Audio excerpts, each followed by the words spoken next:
Break ಆದ್ಮೇಲೆ ಮತ್ತೆ ಮಧ್ಯಾಹ್ನದ ಸುದ್ದಿ. ಉತ್ತರ ಕನ್ನಡ ಜಿಲ್ಲೆ ಹೊನ್ನಾವರ ತಾಲೂಕಿನ ಪಾವಿನಕುರುವ ಗ್ರಾಮದ ಮನೆಯೊಂದರಲ್ಲಿ ಭಾರೀ ಸ್ಫೋಟ ಸಂಭವಿಸಿದೆ. ಮನೆಯಲ್ಲಿ ಸಂಗ್ರಹಿಸಿಟ್ಟಿದ್ದ ಅಪಾರ ಪ್ರಮಾಣದ ಪಟಾಕಿ ಸ್ಫೋಟಗೊಂಡಿದೆ. ಘಟನೆಯಲ್ಲಿ ಮನೆ ಮಾಲೀಕ ಖಾಲಿದ್ ಸಾವನ್ನಪ್ಪಿದ್ದಾರೆ. ಖಾಲಿದ್ ಪತ್ನಿಗೂ ಗಂಭೀರ ಗಾಯಗಳಾಗಿದ್ದು ಆಸ್ಪತ್ರೆಗೆ ದಾಖಲಿಸಲಾಗಿದೆ. ಹೊನ್ನಾವರ ಪೊಲೀಸ್ ಠಾಣೆಯಲ್ಲಿ ಪ್ರಕರಣ ದಾಖಲಾಗಿದೆ.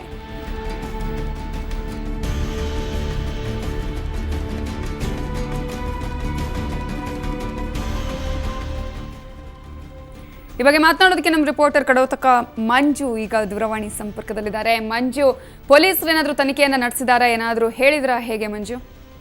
ನವಿತಾ, ಈಗಾಗಲೇ ಪೊಲೀಸರು ಸಾಕಷ್ಟು ತನಿಖೆಯನ್ನು ತೀವ್ರಗೊಳಿಸಿದ್ದಾರೆ. ಈಗಾಗಲೇ ಭಟ್ಕಳ ಡಿವೈಎಸ್ಪಿ ಅವರು ಕೂಡ ಸ್ಥಳಕ್ಕೆ ಆಗಮಿಸಿ ಸ್ಫೋಟದ ಯಾವ ಸ್ಫೋಟವನ್ನು ಸಂಭವಿಸಿದೆ, ಅದು ಸ್ಫೋಟದ ತೀವ್ರತೆ ಎಷ್ಟು ಪ್ರಮಾಣದಲ್ಲಿ ಇತ್ತು ಹೇಳೋದು ಕೂಡ ಬಗ್ಗೆ ಕಲೆ ಹಾಕ್ತಾ ಇದ್ದಾರೆ.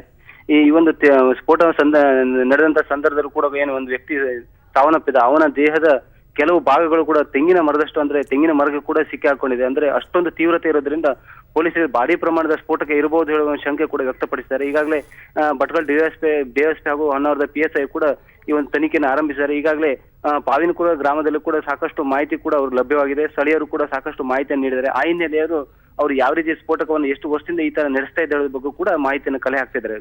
ಅಂದ್ರೆ ಏನು ಅಕ್ರಮವಾಗಿ ಈ ರೀತಿಯಾಗಿ ಮನೆಯಲ್ಲಿ ಪಟಾಕಿಗಳಾಗಿರ್ಬೋದು, ಸ್ಫೋಟಕಗಳನ್ನ ಸಂಗ್ರಹಿಸಿಟ್ಟಿದ್ರಾ, ಹೇಗೆ? ನಿಜ ನವಿತಾ, ಈಗಾಗಲೇ ಅವರು ಅಕ್ರಮವಾಗಿ ಒಂದು ಸ್ಫೋಟಕವನ್ನ ತಯಾರು ಮಾಡ್ತಾ ಇದ್ರು. ಒಂದು ಮದ್ದುಗುಂಡುಗಳನ್ನು ಕೂಡ ಇವರು ತಯಾರು ಮಾಡಿ ಬೇರೆ ಪ್ರದೇಶಗಳಿಗೆ ಸಾಗಿಸ್ತಿದ್ರು ಹೇಳುವಂತ ಮಾಹಿತಿ ಕೂಡ ಪೊಲೀಸರಿಗೆ ಸ್ಥಳೀಯರು ನೀಡಿದ್ರು. ಆದ್ರೆ ಪೊಲೀಸರ ಇಲಾಖೆ ಮಾತ್ರ ಎಚ್ಚೆತ್ತುಕೊಳ್ಳದೇ ಇರೋದ್ರಿಂದ ಈ ಒಂದು ದುರಂತ ಸಂಭವಿಸಿದೆ. ಇವನ ಮನೆಯಲ್ಲಿ ಸಾಕಷ್ಟು ಮದ್ದುಗುಂಡುಗಳು ಕೂಡ ಭಾರಿ ಪ್ರಮಾಣದಲ್ಲಿ ಇತ್ತು. ಅದನ್ನು ಕೂಡ ಪೊಲೀಸರು ಇವತ್ತು ವಶಪಡಿಸಿಕೊಂಡಿದ್ದಾರೆ. ಈತ ಎಲ್ಲೆಲ್ಲಿ ಸಪ್ಲೈ ಮಾಡ್ತಿದ್ದ ಅದ್ರ ಬಗ್ಗೆ ಕೂಡ ಮಾಹಿತಿಯನ್ನು ಕಲೆ ಹಾಕ್ತಿದ್ದಾರೆ. ಈಗಾಗಲೇ ಸಾಕಷ್ಟು ಮಾಹಿತಿಗಳು ಕೂಡ ಒಂದು ಪೊಲೀಸರಿಗೆ ಲಭ್ಯವಾಗಿದೆ ನವಿತಾ. ಅಂದ್ರೆ ಈ ಬಗ್ಗೆ ಸ್ಥಳೀಯರು ಏನಾದ್ರು ಕಂಪ್ಲೇಂಟ್ ಮಾಡಿದ್ರ ಈ ಹಿಂದೆ? ಹೇಗೆ ಪೊಲೀಸರಿಗೆ ಮಾಹಿತಿಯನ್ನು ಕೊಟ್ಟಲಾಗಿತ್ತಾ, ಹೇಗೆ? ನಿಜ, ಯಾಕಂತ ಹೇಳಿದ್ರೆ ಉತ್ತರ ಕನ್ನಡ ಜಿಲ್ಲೆಯ ಕೆಲವು ಭಾಗಗಳಲ್ಲಿ ಸಾಕಷ್ಟು ಪ್ರಮಾಣದಲ್ಲಿ ಈ ಒಂದು ಸ್ಫೋಟಕ ಅಂದ್ರೆ ಪಟಾಕಿ ತಯಾರಿಸುವ ಒಂದು ಕಾರ್ಯ ನಡೀತಾ ಇದ್ದರೂ ಕೂಡ ಮಾಹಿತಿ ಲಭ್ಯವಾಗಿತ್ತು. ಆ ಹಿನ್ನೆಲೆಯಲ್ಲಿ ಸ್ಥಳೀಯರು ಸಾಕಷ್ಟು ದೂರನ್ನು ಕೂಡ ಪೊಲೀಸ್ ಇಲಾಖೆ ನೀಡಿದ್ರು.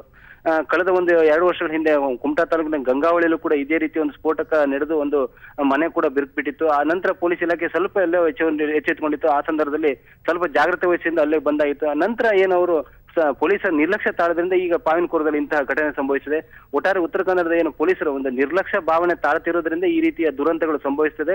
ಇದು ಮುಂದಿನ ದಿನದಲ್ಲೂ ಕೂಡ ಇಂತಹ ಸ್ಫೋಟಕಗಳಿಗೆ ಅವಕಾಶ ಕೊಡಬಾರದು ಮತ್ತು ಅಕ್ರಮವಾಗಿ ಏನು ಪಟಾಕಿಯನ್ನ ತಯಾರಿಸಿದ್ರೆ ಇದಕ್ಕೆಲ್ಲದಕ್ಕೂ ಕೂಡ ಒಂದು ಬಂದ್ ಮಾಡುವಂತ ಕಾರ್ಯ ಮಾಡಬೇಕಾಗಿದೆ. ನವಿತಾ, ಅವರ ಹೆಂಡತಿಯ ಸ್ಥಿತಿ ಯಾವ ರೀತಿ ಇದೆ? ಖಾಲಿದ್ ಅವರ ಹೆಂಡತಿ ಸ್ಥಿತಿ? ಈಗಾಗಲೇ ಖಾಲಿದ್ ಅವರ ಹೆಂಡತಿಗೆ ಹೊನ್ನಾವರದ ಸೆಂಟ್ ಇಗ್ನೇಷಿಯಸ್ ಆಸ್ಪತ್ರೆಗೆ ದಾಖಲಿಸಾಯಿತು. ಅದಕ್ಕೂ ಕೂಡ ಸಾಕಷ್ಟು ತೀವ್ರತರದ ಗಾಯಗಳಾಗಿತ್ತು. ಆದ್ರೆ ಸೆಂಟ್ ಇಗ್ನೇಷಿಯಸ್ ಆಸ್ಪತ್ರೆಯಲ್ಲಿ ಅದಕ್ಕೆ ಚಿಕಿತ್ಸೆ ಅಲಭ್ಯವಾದ್ರಿಂದ ಅವರನ್ನ ಈಗಾಗಲೇ ಮಣಿಪಾಲ ಆಸ್ಪತ್ರೆಗೆ ಸಾಗಿಸಲಾಗ್ತಾ ಇದೆ.